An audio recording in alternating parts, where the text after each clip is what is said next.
Hello friends, John 5, 2024 போர்ட்லாண்ட்லேருந்து கலிஃபோர்னியாவுக்கு ஒரு airlines புறப்படுது. அந்த airlines பேர் வந்து அலாஸ்கான்னு நினைக்கிறேன். அலாஸ்கா தான். சுமாராக சொல்லணும்னா ஒரு 1.5 வருஷத்துக்கு முன்னாடி தான், இப்போ ரீசெண்டாக நடந்தது தான். ஸோ அப்போ வந்து அந்த ஏர்லைன்ஸ் புறப்படுது. போயிட்டு இருக்கும்போதே மிட் ஏரில், அதாவது பறந்துக்கிட்டு இருக்கும்போதே ஒரு ஆக்சிடென்ட் ஒன்று நடக்குது.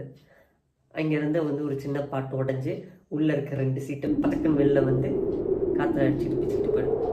அதுக்கப்புறமேட்டு என்னென்னமோ பண்ணி மிட் ஏர்லேயே சரி பண்ணி இல்லை ஏதோ வச்சு அடைச்சி அப்படியே அந்த ஏர்லைன்ஸை அந்த ஏர்க்ராஃப்டை கொண்டு வந்து சேஃபாக லேண்ட் பண்ணிடுறாங்க. ஸோ அன்ஃபார்ச்சுனேட்லி அந்த 2 சீட்டு காலி. இதில் காமெடி என்னென்னா, அதிர்ச்சி தரக்கூடிய விஷயம் காமெடி கிடையாது. அந்த 2 சீட்டுக்கு புக் பண்ணியிருந்த அந்த 2 பேசஞ்சர்ஸ் வரவே கிடையாது.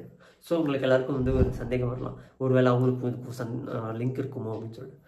ஸோ அவங்கள வந்து வெரிஃபை பண்ணி பார்க்கும்போது அவங்க வந்து கிளம்பியிருக்காங்க. ஸோ ஒரு சின்ன சின்ன பிரச்சனைகளால் அங்கே வர்றதுக்கு லேட் ஆகிடுது. அங்கே வந்திருக்காங்க, வந்துட்டு அந்த ஃப்ளைட் அவங்க கண் முன்னாடியே போயிட்டுருக்கு. ஸோ அதனால் அவங்க வந்து அதில் ஏறலை. ஸோ இதை தான் வந்து அவங்க சின்ன சின்ன பிரச்சனைகளை ஃபேஸ் பண்ணி வந்ததுனால தான் அவங்க உயிரோடவே இருக்காங்க. இதை தான் வந்து பேர்ன் டோஸ்டர் தியரின்னு சொல்லிட்டு ஒரு தியரி ஒன்று சொல்லுவாங்க. ஸோ அந்த தியரி என்னென்னா, சிம்பிளாக உங்களுக்கு புரியுற மாதிரி சொல்லணும்னா, இப்போ நீங்கள் வந்து ஒரு சப்பாத்தி மேக் பண்ணிக்கிட்டு இருக்கீங்க. ஏதோ ஒரு டக்குன்னு வந்து ஒரு குழந்தை அழுகுதோ, இல்லை வந்து ஒரு ஃபோன் வருதோ, இல்லை ஒரு ரீல்ஸ் பார்த்துட்டு இருக்கும்போது மறந்துட்டீங்க, அந்த சப்பாத்தி வந்து தீங்கிடுது. ஸோ அதனால் ஐயோ இந்த சப்பாத்தி தீங்கிடுச்சு அப்படின்னு சொல்லிட்டு மறுபடியும் இன்னொன்று சப்பாத்தி போட்டு சாப்பிட்டுட்டு போகிறீங்க. இதுக்கு நடுவில் அந்த சப்பாத்தி போட்டு அது தீர வரைக்கும் அந்த கேப், இந்த டைம்லாம் இருக்குல்ல. ஸோ அந்த டைம் டிலேனால நீங்கள் வந்து ஒரு பெரிய பிரச்சனையிலேருந்து சேஃப் ஆகிறீங்க அப்படின்றத இந்த தியரி சொல்லுது. ஸோ உதாரணத்துக்கு தான் இந்த கதை சொன்ன போர்ட்லாண்ட்லேருந்து கலிஃபோர்னியா ஏர்லைன்ஸு. ஸோ அதே மாதிரி இப்போ நம்மளுக்கு வந்து நிறைய ஏகப்பட்ட பிரச்சனைகள் இருக்கலாம்.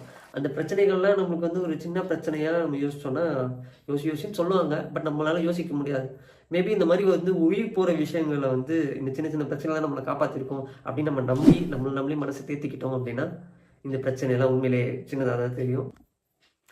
உங்களுக்கு இந்த மாதிரி ஏதாச்சும் சின்ன சின்ன பிரச்சனைகளால் உயிர் காப்பாற்றப்பட்டிருந்தாலோ, இல்லை ஏதாவது ஒரு பிரச்சனையிலேருந்து நீங்கள் தப்பிச்சிருந்தாலோ மறக்காம அந்த கமெண்ட்டை சொல்லிட்டு போங்க.